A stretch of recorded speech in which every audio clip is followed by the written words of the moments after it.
So my name is Mike Heger. I am District Commissioner for Crossroads. I'm also the Assistant Council Commissioner. For those of you who you have dealt with recharter, you may have spoken to me at some point in time or another. And then we also have on the line Barb. Barb, would you like to introduce yourself?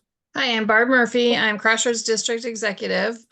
Here for moral support for Mike. He does a great job with this presentation, but any questions that I can answer, I'm here to help.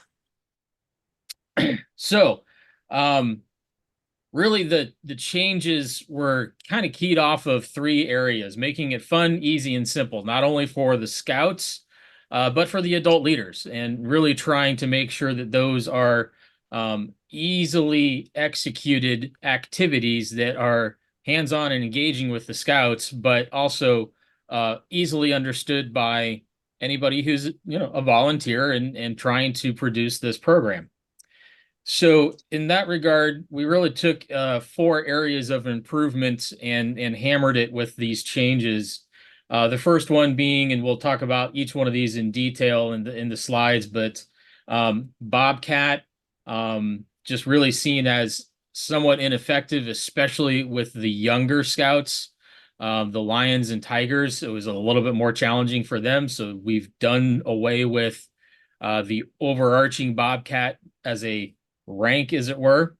Adventures were not really well thought through in some areas, or maybe very, very different between the ranks. And we wanted to make sure that those are, I would say, seamlessly flowing through the process. In terms I use in my company, it's called line of sight. I can kind of see it go from lion all the way through arrow of light. There was a lot of confusion across the nation with regards to the Weeblos program, mainly because it's different from the rest of the ranks. Each of the ranks and years were basically a school year, 1 year program. And then Weeblos says, well, that's fourth and fifth grade. So how do you implement that, especially if you have scouts that are joining in fifth grade? And coming into a program in a den that's potentially halfway through or a good portion of the way through Arrow of Light already. And then the last thing is really about the awards. There's a lot of good material, a lot of good insight, a lot of good activities in a lot of the awards programs, but they were being underutilized. So honestly, they were just taken away because of that aspect. But the material that is the really good part of it is now incorporated into the adventures. And we'll see how that happens as we go through some of the details in here. But as I mentioned, we wanted to start off with Bobcat, and you can kind of see now that Bobcat is an adventure, and it is the adventure for every single rank. Starting off with Lion all the way through Arrow of Light, the Bobcat is intended to be your first adventure. It's focusing on not only character and leadership attributes, the morals of scouting, but it's also really talking quite a bit about some of the processes and information that scouts need to know about how scouting works. Um, and each one of those Bobcat adventures is now age appropriate. So again, previously we had a Bobcat rank, as it were, that was implemented across the board, whether you started as a kindergartner or you started as fifth grade, it was the same thing. And it didn't really make sense anymore since we broadened the spectrum of age groups. Maybe it made sense back in the day when it was starting off at Wolf, but not so much anymore when you're a kindergartner.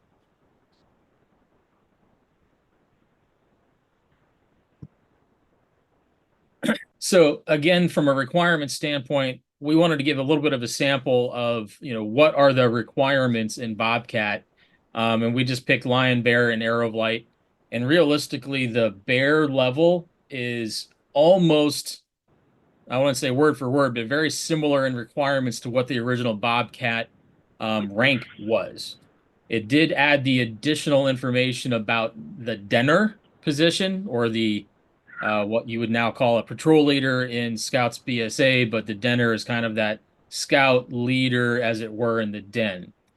And then you can see from a Lion standpoint, it's very much a simplified version. Again, age appropriate for the lion, but then the arrow of light, much more in detail, you know, much more of a fifth grader's capabilities.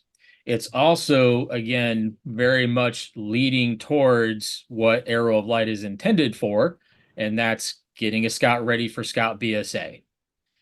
So you can see that those steps are in there that really mimic a lot of the items you would expect to see in preparation to going to Scouts BSA.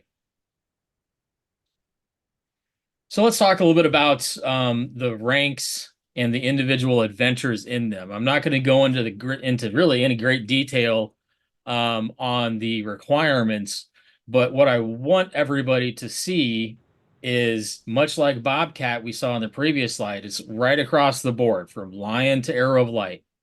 Now they've got effectively items in the major areas. So outdoors, personal fitness, citizenship, personal safety, family and reverence.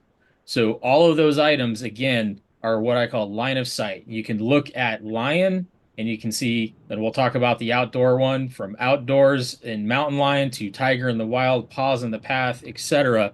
You can see that lineage, and each one of those, just like bobcat, is improved or, again, age appropriate.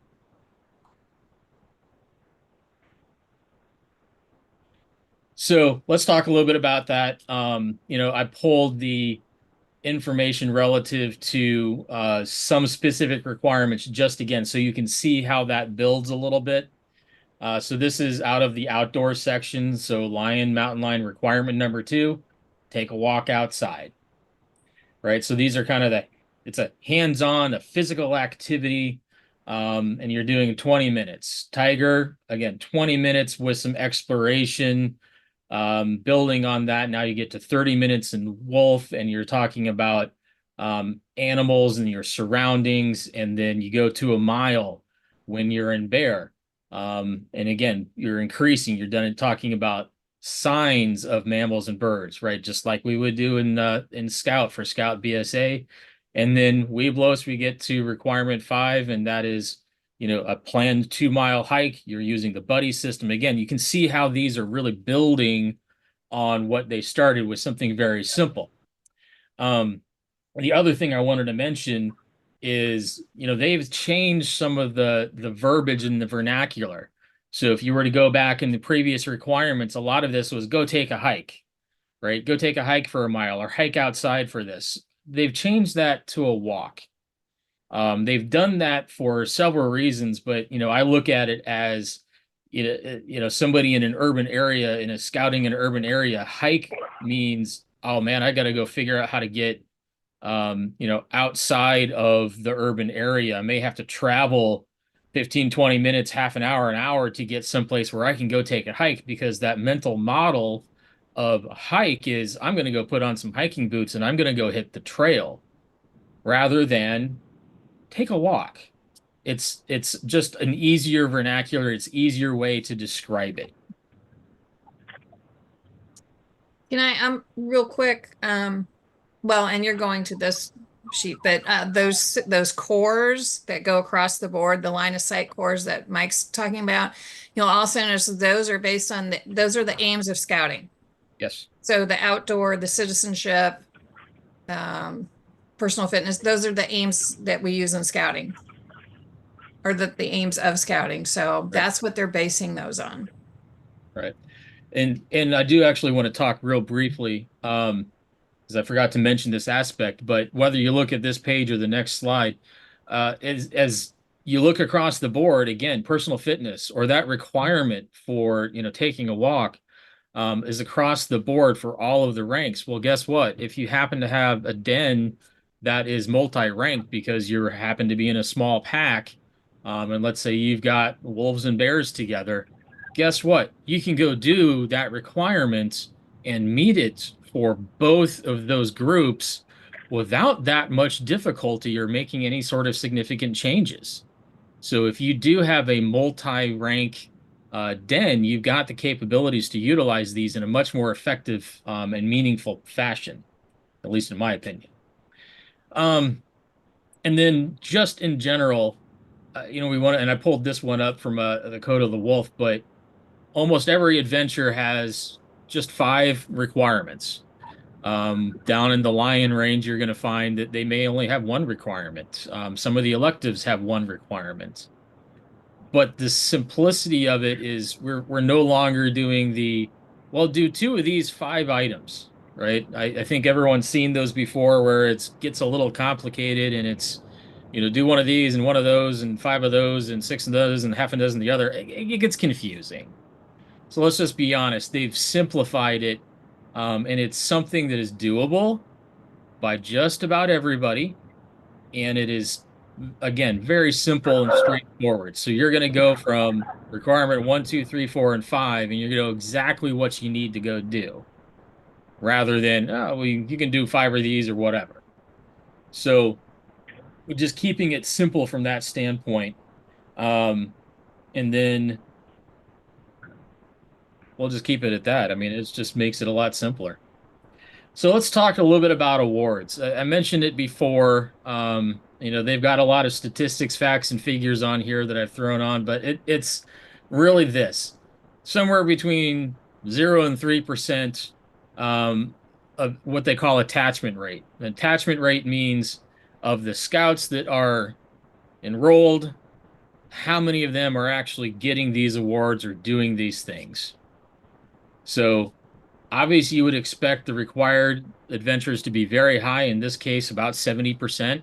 That means the scouts that are progressing, you always have a scout or two that starts off really strong and then you don't see them again for a while or ever. Um, but the awards were just very, very low. And some of these, I think, were very, very good ideas on what to go execute. They were just seen as, well, they're not a rank requirement, so why am I going to bother? So whether it was an adult decision or a misunderstanding of what the scouts' capabilities are, uh, they just were very, very underutilized. And I will tell you, a lot of that is like the Nova. We have several counselors in the districts in the council that are Nova or Supernova counselors. And yeah, we do have a few scouts that are using those and executing them. But that's all the STEM information. So why would the STEM information, which is really kind of the future of where society is going, why would that just be relegated to awards that are not part of the program? So those get swept into the program, and now you've got STEM activities built into your electives, and in some cases, some of the required adventures. Um, Same thing with shooting sports; those have become electives, right? And those obviously have to be done from a district or council level because of the safety requirements, but they're now built in and effective.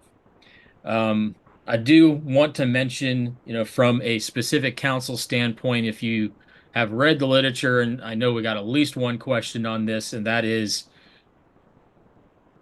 National says you can keep Nova or STEM as a council, but it's going to be a council level. So we have elected at this point that we are going to sunset those activities. So if you are working on them, or if you've got Dens or Scouts working on Nova or Supernova, encourage them to go ahead and wrap that up. We can still get the awards and material from a third-party vendor, but basically, kind of at the end of the year, it's not going to be possible. So go ahead and wrap those up and just start looking for the elective adventures that contain all of those STEM details and STEM activities.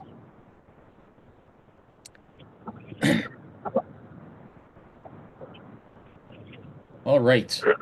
So I wanted to talk a little bit about some of the adventures that are now available for all of the ranks. And these are some of the electives. I think almost everybody's going to agree that, especially in Cub Scouts, there are some really popular activities, such as fishing, camping, bike riding, Pinewood derbies, right? So those are all popular events, popular activities. So we took those and turned them into electives. So you can see fishing, cycling, swimming, camping, some of the conservation activities, Pinewood Derby is now an elective. So if you've got a pack that executes a Pinewood Derby, you can now incorporate that as a standard elective for your pack. And again, because it's across the board, but at age appropriate levels, each of the dens can be active in that in their own capabilities, in their own age appropriate activities. Let's see. And again, I want to reiterate that's all great, especially for your smaller packs, multi-rank dens, or even really large active packs that have a really good Pinewood Derby program and go through and execute those. It's a great activity. You might as well take the credit for it. All right, so let's talk a little bit about some of the electives and what they've done. And I'm not going to go into individual details, but let's just kind of talk about the decoder ring for this slide. So everything that is, I would say, a lighter in color on the top, those are existing adventures. They are slightly tweaked. Again, we've removed some of the do two of or five of these things, getting rid of the complexity. But they're there now and they're pre-existing and they're staying. Everything that is below that in a slightly darker hue is now a new item. So one of the items that we wanted to address is increasing the capabilities and increasing the electives. Well, in most cases, they've not only doubled it, in some cases, they've almost tripled the amount of electives that were available. And then in the very last, as you can see, archery, slingshot, BB guns, etc. Those are those items that have to be done at a district or council level, again, because of the safety items. And as you can see, the kindergartners aren't allowed to use BB guns, and that's just guide to safe scouting standard etiquette, right? So we want to make sure that these are appropriate for those age groups.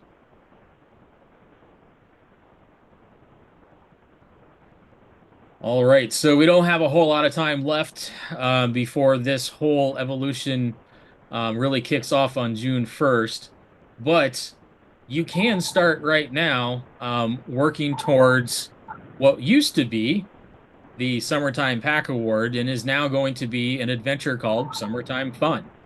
And that's across the board. All of the ranks have this opportunity, except for Lion, because you start working on it the summer before or the summer that you transition into that rank. So really it's starting off as the Tiger. The Lions would start now working on this towards it. One of the major changes I wanted to point out, it used to be for the Summertime Pack Award, an X percentage of participation. That's gone. Now it's basically individual basis. So, a tiger basically has to do 3 Cub Scout activities over the summer between May and August. Very simple requirements to get that elective. But that really kind of, again, it's focusing on making sure we're keeping some amount of scouting going throughout the summer. We're not completely fallow over the summer. All right. So obviously one of the popular items starting at Bear is the whittling chip. Well, officially the whittling chip is retired, and that has been incorporated into 3 adventures associated with Bear, Weeblos, and Arrow of Light. The idea being that, again, it's age-appropriate activities and capabilities. So starting with the Bear, you're going to see very similar requirements to the whittling chip, and then starting to work towards something a little bit more advanced as you progress through Weeblos and Arrow of Light. We do ask that, those adventures are executed each rank. So every year you're redoing these because we want to see that repetition associated, especially with things like knife safety. I think you'll agree that repetition is important, but we want to make sure that they have those executed before they start handling knives again as that particular den or year of progress.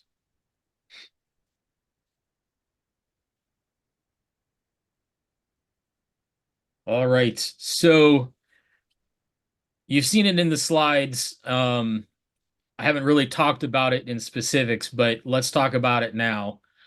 Again, the Weeblos program, whether you called it Weeblos 1 or Weeblos 2, which wasn't really part of the vernacular officially, fourth and fifth grade, where was the transition? Well, now it's very clear and clean and cut. Weeblos are fourth graders. Arrow of Light Scouts are fifth graders. Just like the Wolf is, a second grader working towards their Wolf rank, the Weeblos is working towards the Weeblos rank, and the Arrow of Light Scout in fifth grade is working towards the Arrow of Light award and rank. So it's separated, which also means the electives are different. So if you've got some folks right now that are working on the old Weeblos 1, Weeblos 2 program, trying to get ahead of the game, those electives may not transition to the new program. So if you were working on previous Weeblos 1 or Weeblos 2 electives, they may not transition. There are some that do, or there are some that will, retain, and we'll talk about those a little bit. But the key to this is the Arrow of Light is standalone. Well, I kind of got ahead of myself, but this is really talking about the don't begin working on the Arrow of Light items because, again, it's now a separate program. There are a number of the Weeblos 1, 2 old program electives that will no longer be available as part of the Arrow Light electives. So if you do have some of those that you are finishing up, again, please go finish those up promptly, and you can have those, and it will be a little bit of part of history because you can't get them anymore. So watch what you're doing with those. All right, let's talk about uniforming. The preferred, or I guess would the somewhat expected, but we'll talk about the availability, would be uniforms for Weeblos, fourth graders, stay in blue. Okay. One of the reasons is it allows them to keep their bear badge on if they've earned that a little bit longer. Otherwise, it just kind of goes away too quick. So the Weeblos would have the Weeblos hat, the Weeblos neckerchief, standard blue uniform. You can see it there. Arrow of Light, we can start transitioning over to the khaki uniform. So it's tan shirts, green bottoms. There's no Arrow of Light neckerchief. There's no special Arrow of Light hat. You would still be wearing the blue epaulets, though, signifying Cub Scout, for the khaki uniforms. Okay. So again, it's a transition, but we want to make sure that it's also achievable and affordable. So there has to be a certain amount of decisions that the family can make, and then, the pack can help along with. But we'd like to see the transition, earning after the Weeblos rank, you can start transitioning to khaki uniforms, or after the fourth grade. It's just kind of a mix of how you want to do it, because I always tell scouts and parents, at some point in time, they're going to outgrow the blue shirt. And there's no reason, if you're only going to wear a blue shirt for, less than a year, go ahead and make a transition if you need to. If you can't, necessarily make that transition because of whatever reasons, talk to the unit. They may have some extra shirts available, or some hand-me-downs, make it achievable, make it attainable.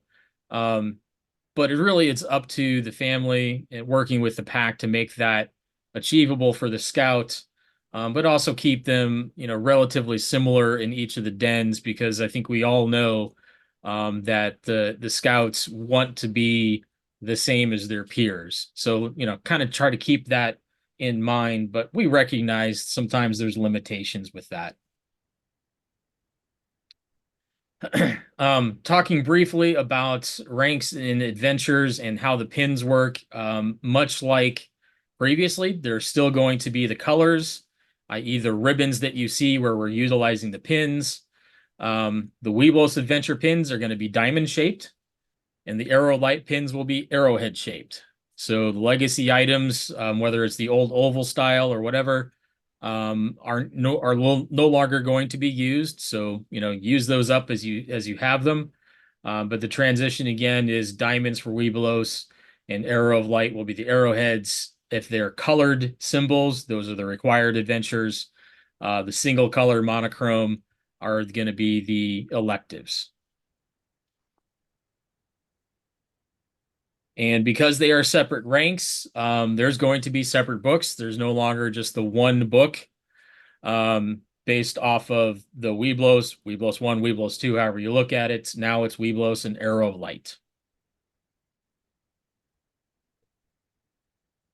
All right, so there's a question down in the chat relative to uniforms. So would you recommend this year's Lions transition to the new patch since Bobcat is going away? So again, it's a little bit of up to you. So from a uniforming standpoint, Lions obviously can utilize the t-shirts or the blue uniform from a uniform standpoint. So it's really kind of up to you on how you want to approach that. Since the patch is going away, and it will just be an elective, a required adventure, it still affords you some flexibility on how you want to do the uniforming, if that makes sense.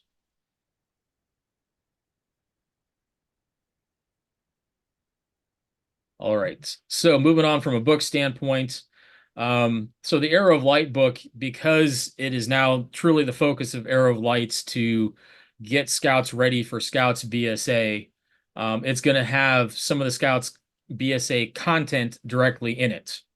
But we want to make sure everyone is aware that until that scout joins a Scout BSA unit, you're not allowed to work on the Scout BSA requirements for the Scout rank.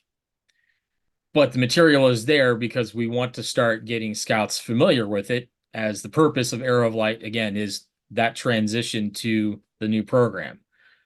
Where previously Webelos 1 and Webelos 2, the whole Webelos year was a little bit of that transition to Scouting BSA. The Webelos rank now is really more focused on some of the other attributes of Cub Scouting and not so focused on Scout BSA, as it were. So just a little bit of a slide representation of everything we've just talked about regarding Webelos transition and change is, as you can see on the left, we've got what's going on now. Before June 1st of this year, everything's at 4th and 5th grade conglomerate of Webelos 1, Webelos 2, and then you kind of see how it breaks into two separate units and what that now looks like from a uniforming standpoint, how the camping has changed just a little bit, and really what the purpose is associated with each of those particular ranks, right? So Webelos is more of the Cub Scouting. How do you fulfill the mission and aims of the Boy Scouts of America, now Scouting America, or transitioning to a Scouts BSA when it comes to Arrow of Light. So hopefully this is just a different way to look at it, because some people visually learn differently. All right. There's also, I'm sorry, Mike, but there was also the Arrow of Light. Now, one of the requirements is visit a troop meeting, not just before it was campouts, but now that is an actual requirement that an Arrow of Light has to visit a Scouts BSA troop, probably right at the beginning of the year. So that's one thing we're letting our Scouts BSA troops know as well. A lot of them have gotten that Arrow of Light handbook just to know what to expect coming in. Right. Thank you. I missed capturing that information, but you're right. That changed because it's now in that Bobcat adventure. Expect to start communicating with Scouts BSA units a little earlier. So let's talk just globally about books, and I'm going to go into some of the details of how the books function now. But for starters, hopefully you're familiar that there is basically a larger workbook for the Lions, much more of a integrated hands-on coloring book, just activity book. That is now transitioned where it's going to be Lion and Tigers will have that book. And as opposed to having a leader guide, there's going to be and adult partner guide associated with each of these books.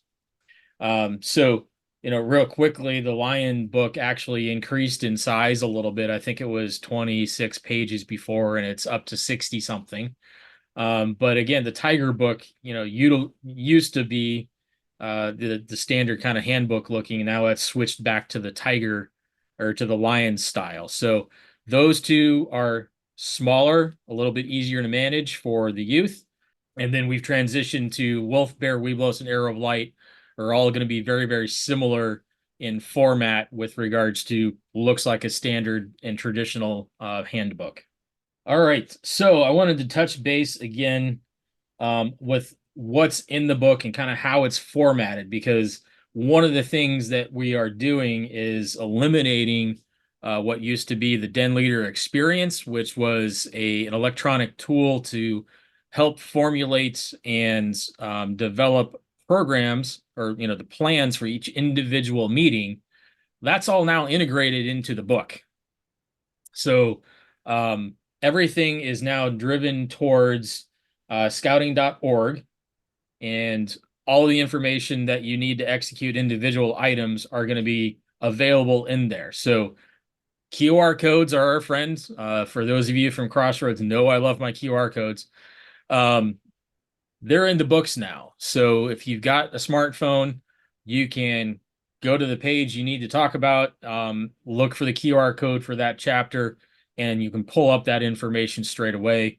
Again, all available through scouting.org. You go to the homepage for the Cub Scout program, and it will basically break it down so you can click on the individual adventures and get yourself to where you need to find the information.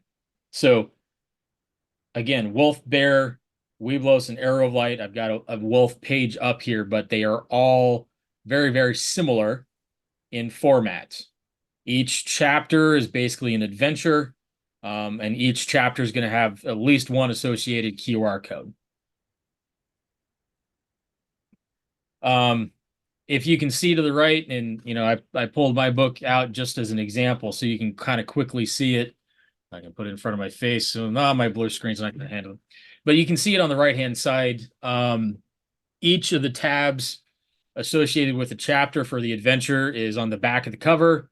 So you can quickly flip to that page, and you're going to see, again, that front page QR code with the requirements and a lot of aid and support in helping develop each of the individual activities.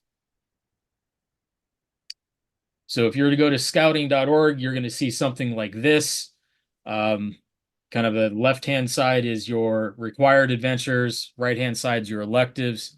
You click on any one of those electives or adventures, and it's going to give you the requirements and some of those detailed activities, right? So these are all intended to be hands-on activities associated with the requirements. So if you were to, again, click on one of those adventures and jump into it, you're going to basically see this type of information. It's always going to start off with the safety moments. So you can kind of see some of that information. It's going to talk about some tips and tricks. It's going to have other resources. It's going to give even links to, images. If it's an activity like, let's say, creating a zipper pull or something along those lines, it's going to show you, here's what the finished product looks like. So you can start off with the directions of, you need 8 inches of paracord and beads and this and that and the other. Well, what does it look like in the end? They're going to give you the picture.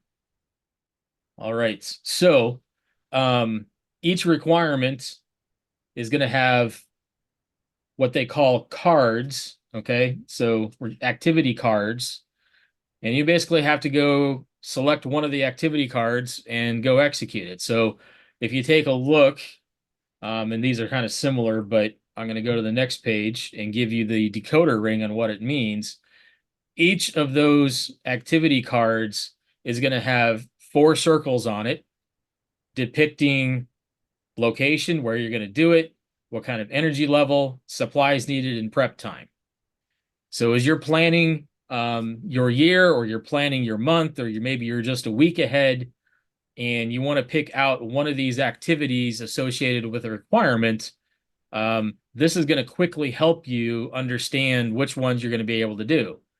I've been there too. Let's just all say it. Occasionally you run to the case where you're the night before the den meeting and you go, man, I haven't really prepped yet. What am I going to do? Well, you're going to pull up these cards and hopefully you're not going to pick one that requires more than a week ahead of time of prep work. You're going to find one that is either no prep time needed or maybe 1 to 3 days ahead of time. Right? Similar to that, location. Perhaps you don't select one of the activity cards that requires an outdoor activity in January. Right? Some of the simple things that I know you all do, but these are just quick symbols to help you understand what those activities are and allow you to make a quick selection. So if you were to then pull up one of those activity pages, in this case, we've got Bobcat, um, you know, here's an activity, the Den Doodle Wolf. Okay, so here's what your materials you are required to have or need to execute this activity. Here's your directions, and here's what you do during a meeting. So everything that used to be available in the Den Leader experience on how do you develop an individual meeting based on the requirements I need to do are all readily available for you on the web page. Some of this information is also available in the book, but again, a lot of detailed information available on the web that's going to give you exactly how you need to go execute these things. I think one of the beauties of this system and what they were looking at is in a den situation, if you have a den leader and you want to get the parents involved in the den, this makes it really easy to say, hey, we're going to work on this requirement. Here's the QR code. So if the den leader might not be able to be at the next meeting, another parent in the den could possibly take that over because here, we're spelling it out for you. We're telling you how much activity is going to be, what's involved, and everybody's got access to it through their child's scout book, through their book, because you just go to the QR code and that takes you directly to that activity page. Right. Or if a scout misses a meeting and they need to do some makeup work, it's all available. So they can see it and it's easily understood, very easy to deal with. All right. So the last couple of slides are really kind of talking about some of the national transition and rollout information. So here is what the national program did associated with some Cub chats. So you can kind of see how those progressed. There's still one left that's going to show up live in June 7th, which will be about a week after rollout, official changeover. But if you wanted to take a look at any of the previous ones, this last slide has those available. Again, if you just take a look at scouting.org, or as I like to say, just Google your question, you're probably going to find it. This is a quick way to take a look at some of that information, whether it's the rollout, whether it's previous Cub chats, so you can dig into some of the details that I may or may not have covered tonight associated with the changeover. Question on the chat, can den leaders do more than one elective? Absolutely. You have to do at least two electives as part of the program. So every rank is effectively set up as what they call 6 and 2. So 6 required adventures and then 2 electives. Can you do more than 2? Absolutely. If you're a go-getter and you want to do more, then by all means do as many as your family is willing to handle. I think all of them are going to be super exciting, more hands-on, a lot more, again, STEM related in some areas.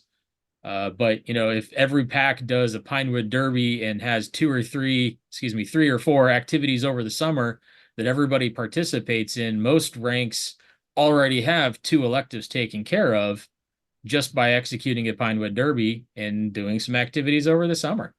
So go look for some other ones. Yeah, and the 6 and 2, is for your rank advancement. But yeah, you've got enough program year to fit a bunch of electives in there, and that's just more recognition for the scouts as well.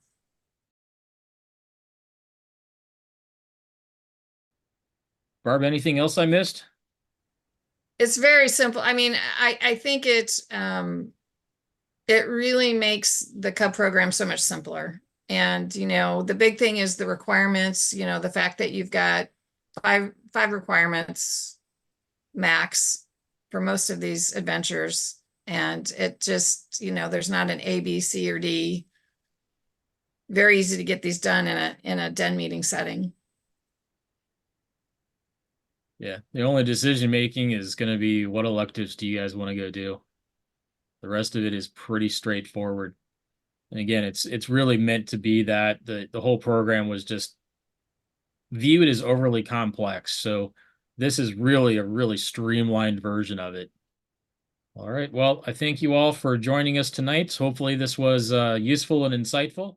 If you are at all interested and have follow-on questions, please feel free to reach out. Please, feel free to email me if you do have questions about the program, and I'll see if I can get you the answer. So thank you all for attending. Very appreciative. And again, reach out if you got anything else. Thank you. Thank you.